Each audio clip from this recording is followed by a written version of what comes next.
Okay, so this is a series of meeting. We're gonna start Matlab from scratch, but we're gonna move pretty fast. So the goal is to end the series of meeting to like almost intermediate level. Basically, I will teach you everything I know, and then we are going to learn all together from there.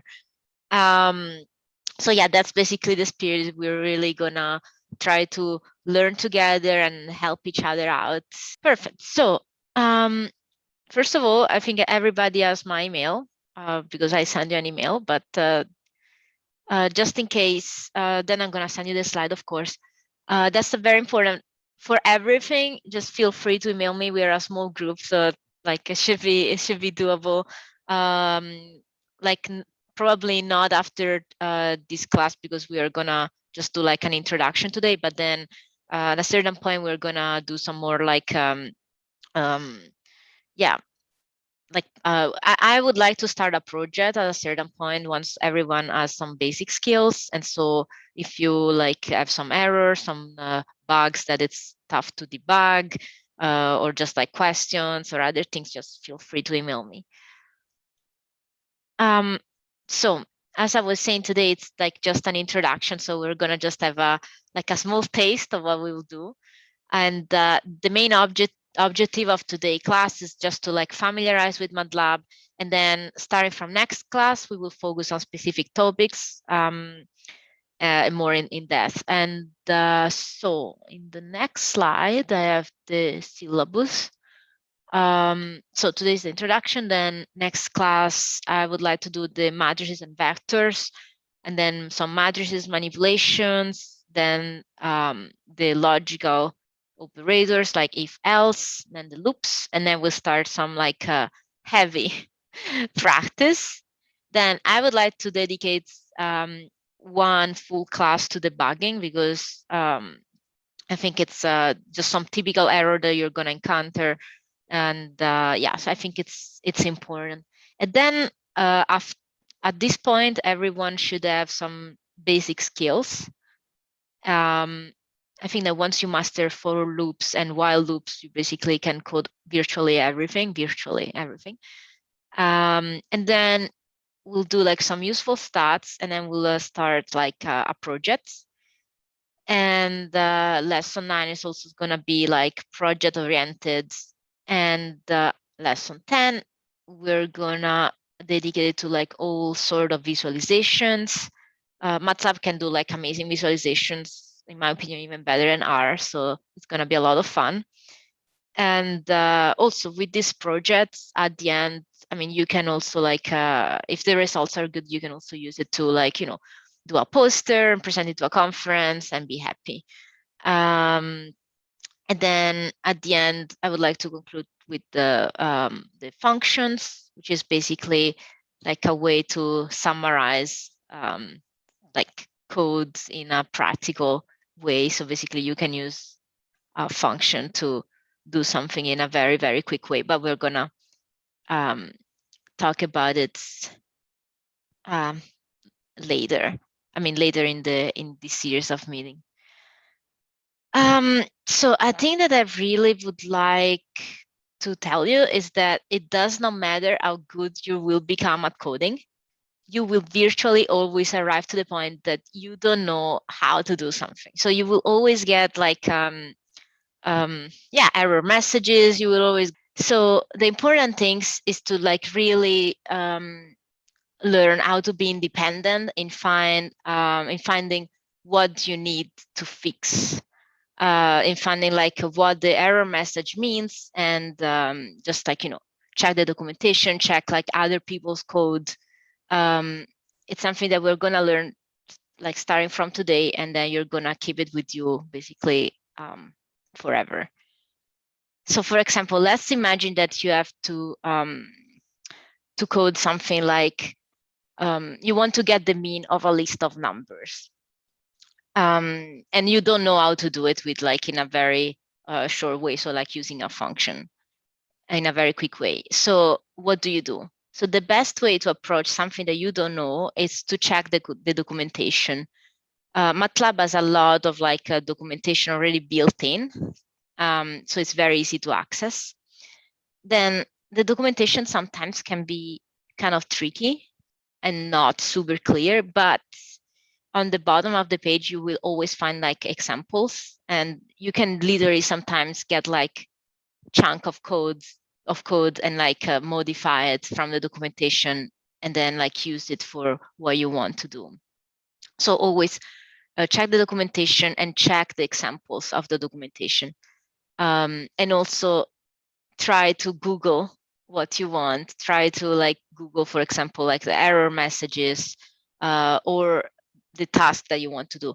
It seems very like a trivial, like a banal thing that I'm saying, but most of the like Matlab beginners, when they see an error message, it's just so long, the error message, that they just, I don't know, maybe it's like intimidating a little bit, and sometimes people just ignore the error message instead of Google it.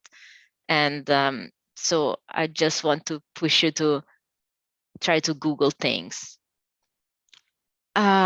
So where do I find the documentation? The documentation, it's when you open Matlab, it's the first thing that appears on the upper right corner, and then you can just write things in there, and then it will pop up on your window with everything you need.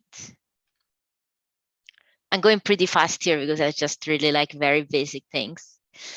So now that we know where to find documentation, which is one of the best Matlab resources for Matlab, let's try to get a little bit familiar with the Matlab organization. Default layout contains three main windows: the command window, the workspace, and the current folder. In the command window, you can enter MATLAB commands and they're executed as soon as you hit enter. The interactions you've completed so far have worked this way. Some commands create new MATLAB variables, and these variables are displayed in the workspace. Entering commands one by one in the command window is a quick way to try something out and see the result. However, solving problems often requires a sequence of commands. You can organize all your commands and their output together by creating a live script in the MATLAB editor. To create a live script, click New Live Script in the tool strip. You can now enter your commands in the gray code box. Switch to text mode to add some description. You can now run multiple commands at once by clicking the Run button. This evaluates all the commands in order. The output appears in the pane on the right, but you can click these buttons to change the layout so the output appears immediately after the command that created it. Either way, you can see how the code relates to the output. And if you click on a result in the output pane, the command that created it is shown in the editing pane, and vice versa. You can also break your script into sections, which allows you to run just a portion of your code at a time. To run a single section, click the Run Section button. Saving your live script saves the code, output, and descriptions. You can share this interactive document with other MATLAB users so they can understand your ideas, run your code, and experiment for themselves. Or to share your results with anyone regardless of whether they have MATLAB, you can save your script as a static PDF or HTML document. Different people have different working styles, so you can customize the desktop as you see fit. Maximize the MATLAB editor or select one of the layouts to use live scripts and the command window together. So I want to just like mention the data types in Matlab, because one of the main error that you're probably gonna like have to deal with after like oh, you didn't close a parenthesis, which will happen a lot. It's like errors linked to like data types. So there are a lot of different data types in Matlab, but we mainly will focus like on numbers and words. And I think that the three main group like types of data in Matlab are the strings, which are just like basically words together, like ciao, or like this is a string. So everything that's is included in and this like apostrophe or like quotes. Then we have, for numbers, we have integers and floats. So integers are just like numbers without the decimal parts. So like 15, 16, minus 12. And floats are numbers that have the decimal parts, like 0.315 or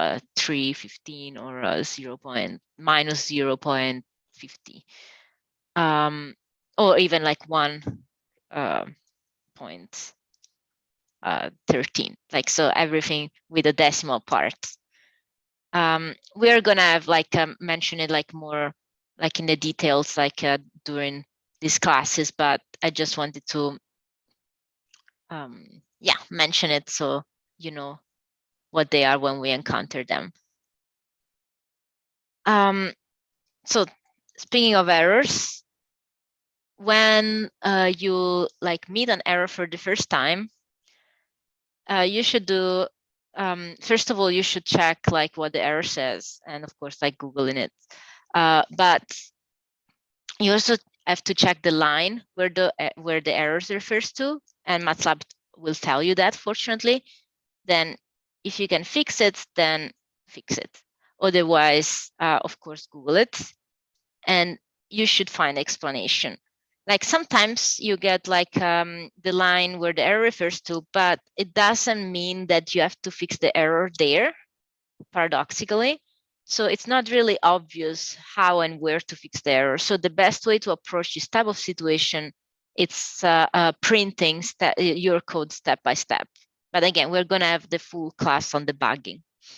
But I just want to give you an example of some errors that you're going to meet the next days. So let me see. Okay, so here I have like a variable, which is like a vector with a bunch of numbers. Now, to know the length of this vector, I use this function called length. So this is the function. Inside the brackets is the argument of the function. And it tells me how many elements are in the vector. It's very useful, especially if you're vectors with thousands of numbers. So if I copy this part in the command window, the answer should be 4. Here we go. Now, I wrote this for loop. We're not going to talk about for loops today, but just about like errors. And I'm going to try to run it. And there will be an error, and I would like you to try to fix it. So any thoughts on what to do and how to fix it? Don't be shy.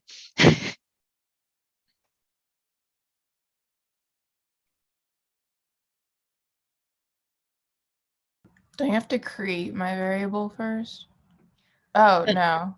It's the uppercase my variable instead of lowercase my variable. Exactly. So this is one of the main problems that you will have, just like misspelling variables. And it's something that it can be very frustrating when you have like a very long line of code. So another tip is always check. Oops. And now it works. So what does this code do? What does for loop do? I know that we haven't even like mentioned for loops, but what do you think it happened here? So we have like my variable in the original is like 1, 2, 3, 4. Then the after this for loop, it becomes 2, 3, 4, 5. So you're just adding 1 to each of the variable points. Do you who talked because I didn't see the monitor? Sorry, was it? Okay. Okay, Lauren, do you want to try to explain actually line by line? Sure. So it's saying that for whenever I is within the range of 1 to 4, so the length that we determined earlier, it's having you take in the second line the variable when it's that integer, you're adding 1 to it.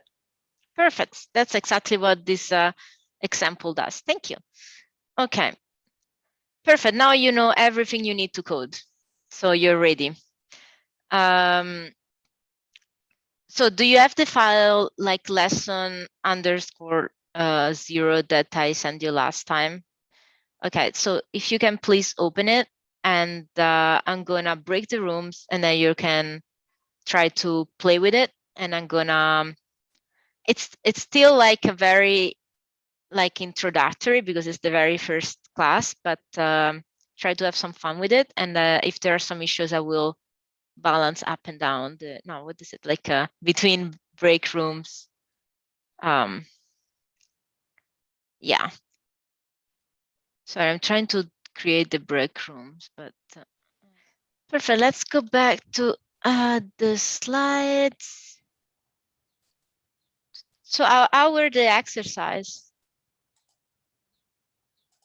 Like too easy, to don't worry, they're gonna be much tougher next time. So don't worry. Okay, so to sum up, Matlab documentation, it's your best friend. So use it. And when use the documentation, check always the examples, because it's the most valuable part, I think. Always Google their messages and try to print as much as you can. So if there is like an issue, like some of you got like some error messages, and the only thing we did is basically print until we figure out where the error really is. And yeah, so sometimes the errors in Matlab we refer to data types. So let's just remember that Matlab has diverse data types. We're gonna see this in detail another time, but the main ones are string, float, and integer. So there's also a type called like double. But anyway, sometimes the only thing you have to do is to like convert a data type into another data type. For example, if you have a matrix with all floats, and some like function that work only with floats, then you have a couple of integers. You will want to convert an integer to a float to have like some consistency. Or sometimes you have like, for example, a string, so like in quotes the number 4, and you want it to translate to convert into like an integer. So yeah, that will probably happen at certain points of your coding adventure. So today was just the introduction, but next time we're gonna do some exercises and seeing the details, the matrices and vectors. And then we are gonna keep going with matrices manipulation and so on. So don't worry, every class will have some practice, and so you will actively try out things that will that we'll discuss in the meeting. So do you have any questions?